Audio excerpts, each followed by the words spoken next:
Bonjour et bienvenue dans ce nouvel épisode de l'Atypique. D'abord, je voulais vous dire merci à ceux qui me suivent depuis longtemps et merci pour tous les messages que j'ai reçus au sujet de la dernière newsletter consacrée à la singularité. J'ai eu beaucoup de messages et beaucoup de partages de points de vue. Vraiment, c'est très riche et voilà, donc merci pour tous ceux qui avaient pris le temps de me lire et de m'écrire. Alors aujourd'hui, j'ai envie de vous parler des émotions, mais des émotions au travail. Alors, ce qui m'a fait venir à ce sujet, c'est que depuis quelques semaines, en fait, j'accompagne une femme dans le développement de son potentiel. Et effectivement, je l'aide à lever les freins en fait, qui la limitent dans son développement professionnel, et notamment des freins qui sont liés à ses émotions pour qu'elle ose enfin les écouter.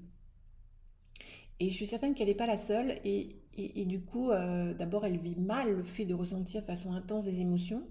Et évidemment, au travail, c'est encore pire. Et j'ai envie de dire qu'elle se sent du coup coupable, honteuse et de ne pas réussir à, entre guillemets, gérer ses émotions.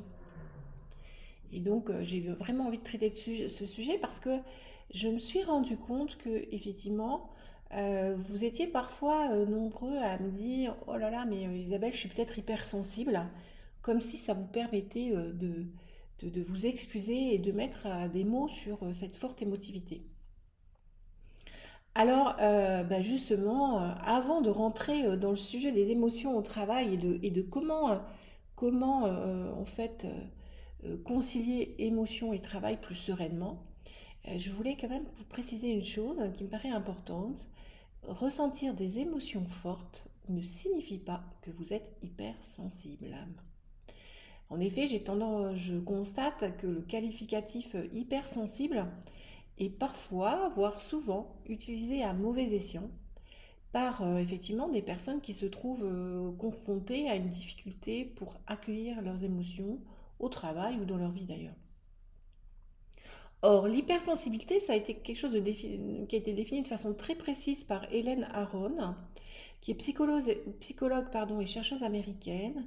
Et d'ailleurs, je fais référence à cet auteur dans une des vidéos que j'ai consacrées donc, sur ma chaîne YouTube à l'hypersensibilité. Et je vous invite vraiment à aller consulter cette vidéo parce que sous la vidéo, vous trouverez un test qui permet à chacun d'identifier effectivement son hypersensibilité. Et donc, ce que je voulais simplement vous dire, c'est que si vous avez des larmes quand vous traversez un conflit avec un collègue ou que quelqu'un vous dit quelque chose qui vous touche, ou si vous avez la voix qui chevrotte, les jambes qui flageolent quand vous devez prendre la parole en public, vous n'êtes pas forcément hypersensible. Ça n'est pas un critère suffisant pour le définir. En revanche, vous ressentez peut-être des émotions plus fortes que la moyenne. Alors, ces émotions au travail, moi j'ai envie de dire que c'est tant mieux qu'elles soient là, mais on va voir un peu ce que vous en faites. Donc j'accompagne, comme je disais souvent, des clients qui me disent: «Mais Isabelle, moi je voudrais être moins sensible, je voudrais que tu me débarrasses, que vous m'aidiez à me débarrasser de mes émotions, surtout quand elles arrivent au travail». Alors, j'avais envie de vous rappeler quand même que le propre de l'être humain, c'est quand même de ressentir des émotions, et c'est d'ailleurs ce qui le différencie de toutes les autres espèces de la chaîne du vivant. Donc, voilà, vouloir vivre sans émotion alors qu'on est un être humain, déjà, vous voyez, ça me paraît un peu compliqué. En plus, les émotions sont là, elles sont partout, elles sont à la maison, dedans, dehors, partout, et donc forcément, elles sont aussi au travail. Et donc vraiment, après avoir posé ce préalable de les émotions sont partout et on est des êtres humains et donc c'est normal d'avoir des émotions, ce qui m'interpelle aussi, et donc toujours en forme de préalable à cette discussion autour des émotions au travail, c'est que souvent en fait, les émotions dont vous voudriez vous débarrasser, c'est celles que vous qualifiez, ou que l'on qualifie en général, de négatives. Je parle de la colère, de la honte, de la tristesse, de la déception, du dégoût.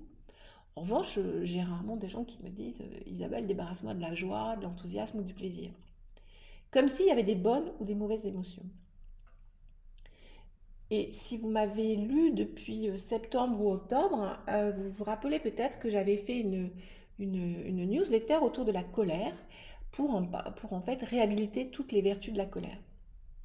Et surtout, en fait, vous rappelez que la colère était d'abord une énergie vitale, hein, et que Elisabeth Kubler-Ross, quand elle a travaillé sur la courbe du deuil, que ça a été repris par d'autres chercheurs pour en fait l'appliquer à la vie professionnelle, elle a bien montré effectivement cette courbe, ces travaux sur la courbe du deuil ont démontré que la colère c'était une émotion qui survenait après le déni et qui était hyper positive parce elle marquait quelque part l'acceptation d'un changement qui se profilait.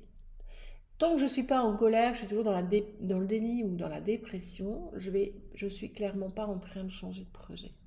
En revanche, quand la colère arrive, c'est l'indicateur que je me projette dans quelque chose, dans un futur, un nouveau futur possible. Alors, tout ça pour vous dire que finalement, moi j'avais vraiment envie de vous aider à essayer de poser un autre regard sur les émotions qui vous dérangent. D'autant plus que on a Christophe Hague qui a écrit un livre dont j'ai peut-être déjà parlé qui s'appelle La contagion émotionnelle, qui est publié en 2019 hein, chez Albin Michel. Et il nous dit en fait une chose importante, c'est que la coopération dans un groupe est meilleure, est à son paroxysme, j'ai envie de dire, quand les émotions circulent librement. Et il n'est pas en train de nous dire qu'il faut choisir entre telle et telle émotion. Il nous dit, si les émotions circulent librement, alors dans l'équipe, ça va performer. Et d'ailleurs, moi j'aime bien utiliser une grille qui est la grille de Bruce Tuckman, qui est aussi un chercheur américain, et qui dans les années 70 en fait a montré en fait les différents stades de maturité d'une équipe. Et il a démontré aussi que pour performer, une équipe devait passer par donc différentes étapes et elle ne pouvait pas aller du stade 1 au stade 4 sans passer par le 2 et le 3. Le premier stade dont il nous parle, c'est le stade du forming. Et le forming, c'est où le groupe se constitue, personne ne se connaît, personne ne se parle, finalement il y a peu d'émotions qui circulent en tout cas librement. Elles sont réfrénées par les participants. Elles sont là, hein, ça ne veut pas dire qu'elles n'existent pas, mais elles ne circulent pas librement. Le deuxième stade, c'est effectivement, ben là, en fait, le groupe, il y a des orages, il y a des tempêtes, ça râle. On se rend compte que les uns et les autres ont des points de vue qui sont peut-être différents de ce que j'avais pensé. Et du coup, en fait, les émotions circulent un peu, j'ai envie de dire, brut de décoffrage, au naturel. Et donc là, il n'y a pas de régulation. Donc là non plus, on n'est pas dans un bon niveau de circulation des émotions. Au troisième stade, on est au stade de ce qu'on appelle le norming, c'est l'étape de prématurité du groupe. Et là, en fait, l'équipe pose des règles de fonctionnement qui vont lui permettre en fait de créer de la fluidité aussi dans la circulation des émotions. Voilà ce que je ressens quand tu dis ça, voilà ce à quoi je pense quand tu dis ça, voilà comment moi j'évalue tel et tel sujet. Bien sûr, toujours en parlant aux eux. Et donc, là, il y a fluidité, il commence à y avoir de la fluidité dans la circulation des émotions. Et de ce fait, on peut arriver au quatrième stade qui est le performing. Donc, tout cela, en fait, je voulais vraiment vous rappeler ça, parce que ça, c'est une règle que j'utilise beaucoup en coaching d'équipe. Hein. Enfin, en tout cas, Bruce Tuckman, je vais souvent le chercher. Et pour expliquer, en fait, comment fonctionnent les équipes, comment elles dysfonctionnent. Et effectivement, tout ça nous dit finalement que les émotions et la circulation des émotions, c'est au cœur de nos environnements de travail et de performance. Donc, bienvenue à elle, c'est juste impossible d'imaginer qu'il ne peut pas y avoir d'émotions au travail. Qu'on serait des individus avec des émotions en dehors et dedans, il n'y en aurait plus. En revanche, il y a un mot qui m'horripile, c'est gérer nos émotions. Aide-moi à gérer nos émotions ou formation à la gestion des émotions. Ça, moi, je remets en doute vraiment l'efficacité de cette approche, en fait. Pour ça, je vais vous donner juste un exemple. Imaginons que vous avez un client, un collègue qui vous appelle et déverse sur vous, en fait, toute son agressivité. Et en fait, si vous n'y prenez pas garde, vous allez vous faire contaminer par l'émotion de ce monsieur ou de cette dame, et vous allez prendre l'amorce, comme on dit en analyse transactionnelle, pour plonger directement dans le triangle de Karpman, sauveur, victime, persécuteur. Et donc, là, en fait, il n'est pas question de gérer d'une quelconque gestion des émotions, en fait. Pour sortir de là, en fait, le seul moyen, c'est de sortir de ce jeu relationnel et de proposer à votre interlocuteur des règles de fonctionnement en lui disant, bah écoute, si tu veux qu'on résolve la situation, pardon, je te demande de ne plus me parler comme ça et je te demande qu'on pose un cadre de respect, de façon de bien relationner ensemble. Sinon, on ne va pas pouvoir continuer la discussion. Et donc, on voit bien que là, dans ce simple exemple, qui est tiré d'une expérience avec un client qui me disait, Isabelle, tu vois, je me suis laissée emporter par mon émotion. La question n'est pas de travailler sur ces émotions. La question, elle est comment je réagis face à quelqu'un, comment j'interagis avec quelqu'un qui m'envoie un hameçon et que je prends. Et donc, en fait, la question n'est absolument pas la question de gérer ses émotions, mais plus de poser un cadre relationnel. La bonne réponse, c'est plutôt celle-là. Je vous donne un autre exemple, comme ça sera concret et clair, comme vous savez, j'aime ça. Je me souviens aussi d'une cliente qui était tiraillée entre deux projets. Soit évoluer dans sa boîte, en acceptant un poste à des responsabilités plus élevées, soit écouter son envie d'accueillir un deuxième enfant. Et en fait, quand je la reçois en séance avec ce dilemme, ce tiraillement, elle est effectivement dans de la tristesse, elle est dans plutôt de la tristesse en fait. Et surtout, elle se sent dans l'impasse, dans une double impasse en fait. Si elle va dans ce job à haute responsabilité, elle se dit qu'elle ne pourra pas faire d'enfant. Et si elle va faire un enfant, eh bien, elle ne va pas pouvoir prendre un poste. Donc, il n'y a rien qui peut l'aider à choisir en fait. Et surtout, elle ne s'appuie pas sur ses émotions pour comprendre où est-ce qu'elle est. Au contraire, elle a décidé de cadenasser ses émotions. Et elle va même jusqu'à croire qu'elle est hypersensible parce que, en fait, si jamais elle évoque ce choix, elle est en larmes. Mais finalement, ce n'est pas le bon choix que de les canasser, puisque en fait, elle se rend compte qu'elles surgissent un peu n'importe comment. Et ce que nous travaillons ensemble en séance, c'est finalement d'accepter qu'elle est dans une impasse, que poser le problème ainsi l'amène à être dans cette double impasse. Il n'y a aucune, en posant les deux branches de cette alternative, il n'y a aucune réponse qui est satisfaisante. Et donc là, ce qu'on a fait, c'est qu'on a exploré en fait les choix qu'elle pourrait faire et d'essayer de dessiner différents scénarios possibles et d'ouvrir beaucoup plus de possibilités que celles qu'elle n'avait. Et vous le savez, c'est une expression que j'aime bien, mais on a travaillé sur le « et » plutôt que sur le « ou l'un ou l'autre ».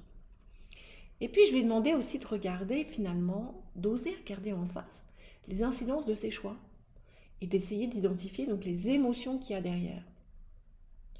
Voilà, donc ça, c'est vraiment un exemple de... On n'est pas été chercher la question de Isabelle, aide-moi à gérer mes émotions quand je pense à faire un enfant ou quand je pense à ce job. On est allé chercher la question de comment je peux poser ce problème autrement pour faire en fait que je sorte de l'impasse. Et du coup, les questions qui se sont avérées plus efficaces, plus aidantes pour elle, et que vous pourriez réutiliser, c'est qu'est-ce que je ressens dans ce tiraillement ? Comment j'accepte aussi aujourd'hui de ne pas avoir encore trouvé la solution satisfaisante ? De quoi ai-je besoin pour faire un pas supplémentaire dans cette alternative qui m'est proposée ? Juste un pas. Et puis la dernière question qui a été aidante, si tout était possible. Donc c'est la fameuse question du « et » au lieu du « ou ». Et là encore, on est venu en fait toucher autre chose que l'émotion. On est venu toucher la question de la norme dont on parlait il y a 15 jours, où effectivement, on a identifié comment la norme agissait sur elle et sur nous tous, comme si en fait, à l'évocation d'une promotion, à l'idée de faire un enfant, à l'idée d'être invité à un mariage ou à la perspective d'une évolution de carrière, ou que sais-je, eh bien, la norme émotionnelle a estampillé l'émotion qu'on devait recevoir comme positive. Et donc, il est de bon ton de se réjouir parce qu'à l'idée de faire un enfant, il est de bon ton à l'idée de se réjouir parce que je vais avoir une promotion, il est de bon ton d'être enthousiaste ou d'avoir du plaisir parce que je suis invité à un mariage ou à une soirée. Et si on n'a pas la bonne émotion à ce moment-là, il y a fort à parier que vous vous sentez décalé, parfois honteux, et même dans la culpabilité de ne pas être transporté de joie. Et donc, vous voyez bien que, encore une fois, la question de gérer ses émotions n'a aucun sens à mon sens. Voilà, selon mon point de vue. Le vrai sujet, en fait, c'est que pour les personnes qui sont plutôt sensibles, qui sont plutôt émotives, c'est la difficulté qu'elles ont parfois à canaliser leur émotionnel, ou à force de l'avoir tellement cadenassé qu'il devient incanalisable, on va dire, avec toute la culpabilité et la dévalorisation que ça entraîne. Je pourrais prendre l'exemple du client qui vous agresse. C'était une cliente qui m'avait expliqué ça. Elle avait un de ses clients qui l'avait agressé.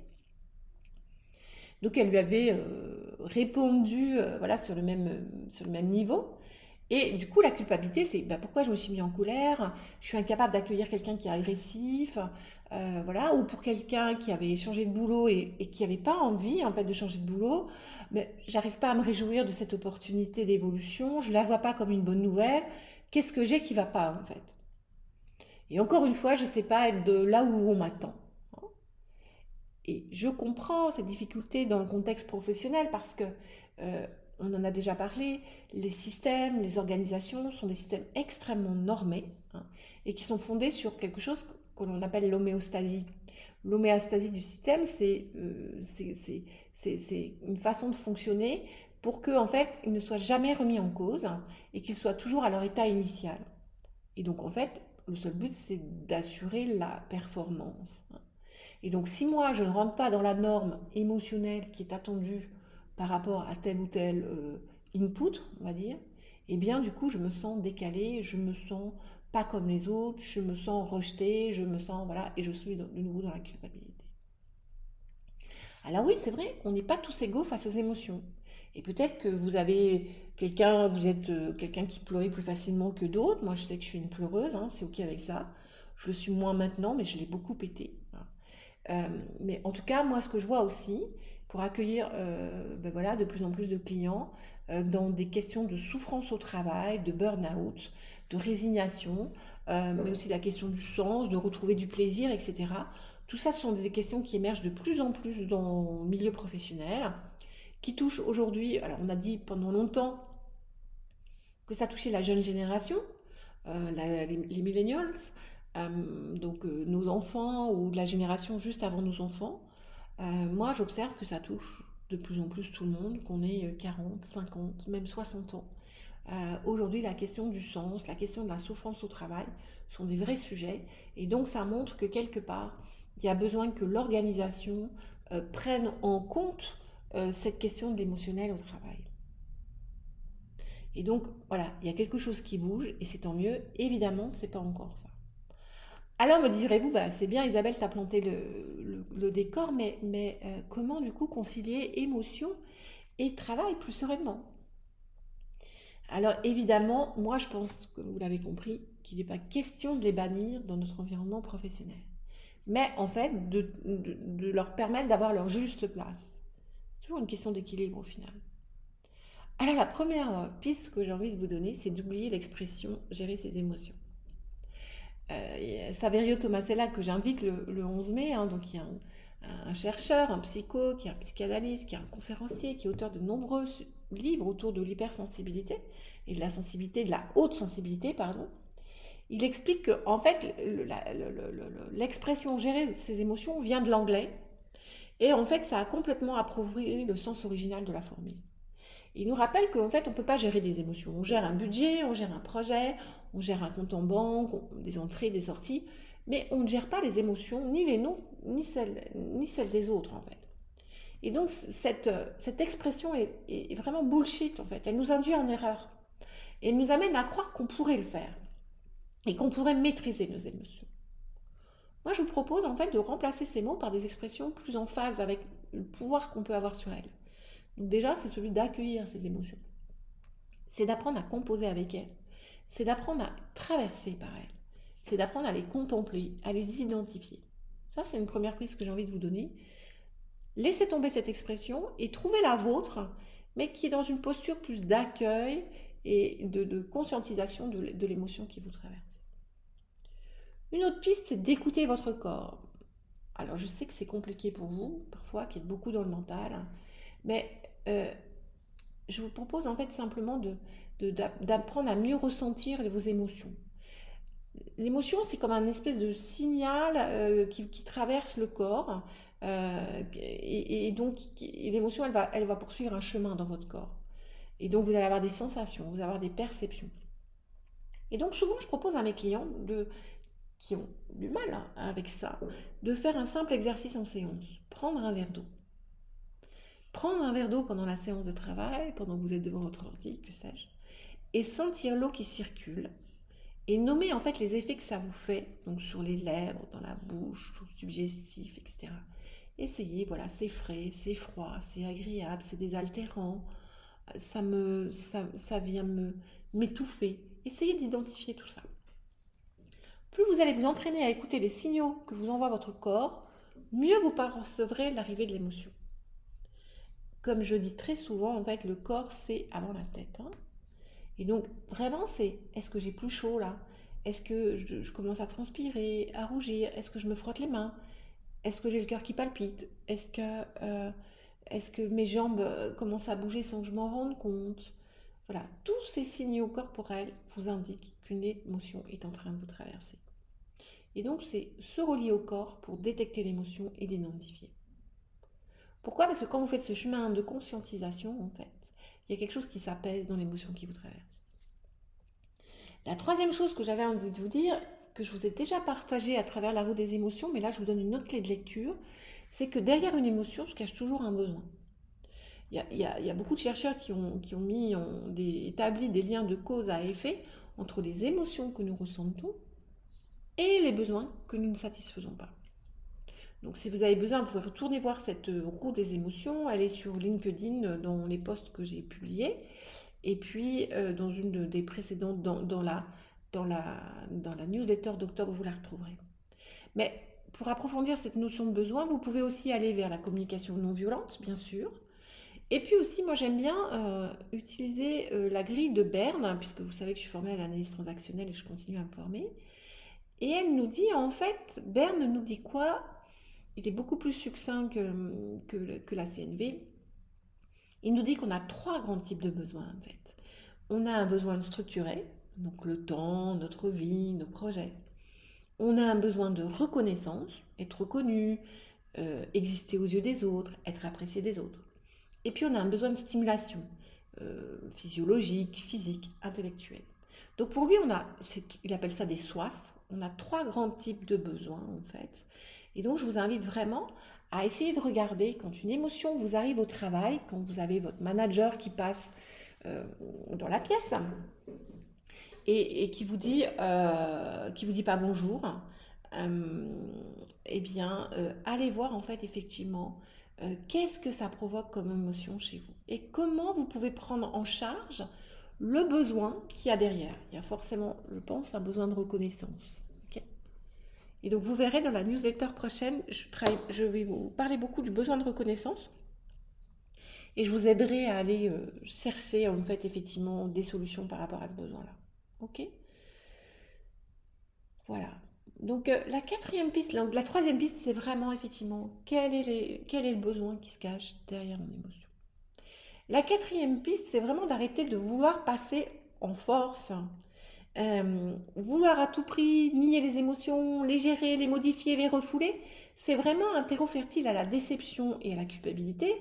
Et en plus, je pense que ça ne va pas vous aider à mieux les faire circuler en vous, en fait. Et donc, je vous invite vraiment à accepter cette part de vous sensible, émotive, et peut-être plus que la moyenne. Et vraiment, c'est foutez-vous la paix avec cette part et faites-en quelque part l'expression de votre singularité. Moi, si j'avais pas été très sensible, très émotive, je ne ferais pas le métier que je fais. Et je ne serais pas capable de voir ce que je vois au travers de mes clients, ce que je perçois et de pouvoir leur partager.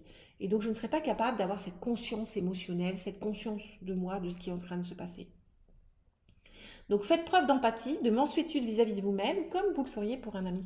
Hein. Il ne s'agit pas de...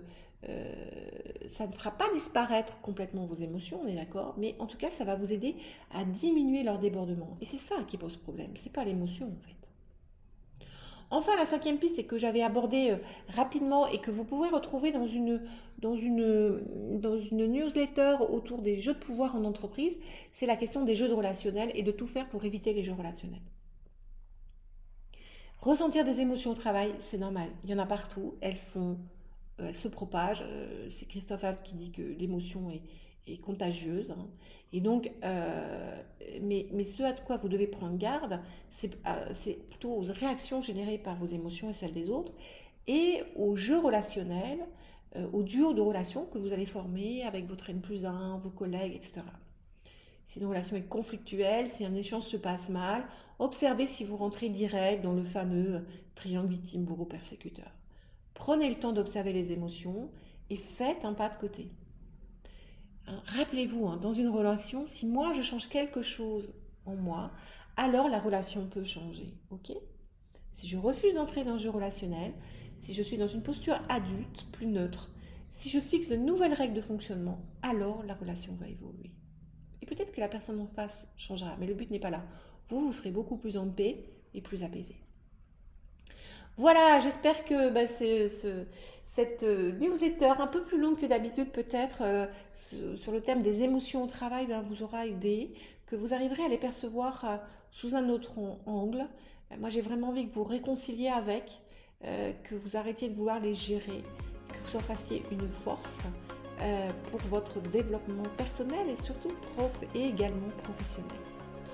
Voilà, je voulais aussi vous dire que, vous rappelez en tout cas que le 11 mai, je reçois Saverio Tomasella autour de l'éloge de la singularité, hein, osez votre singularité. Je vous invite vraiment à être présent et si vous le souhaitez, je vais mettre le lien dans le descriptif de cette vidéo pour que vous puissiez vous inscrire à ce live qui a lieu le 11 mai à 12h30. Vous pourrez lui poser toutes vos questions. Ça sera vraiment un live que nous voulons tous les deux interactif.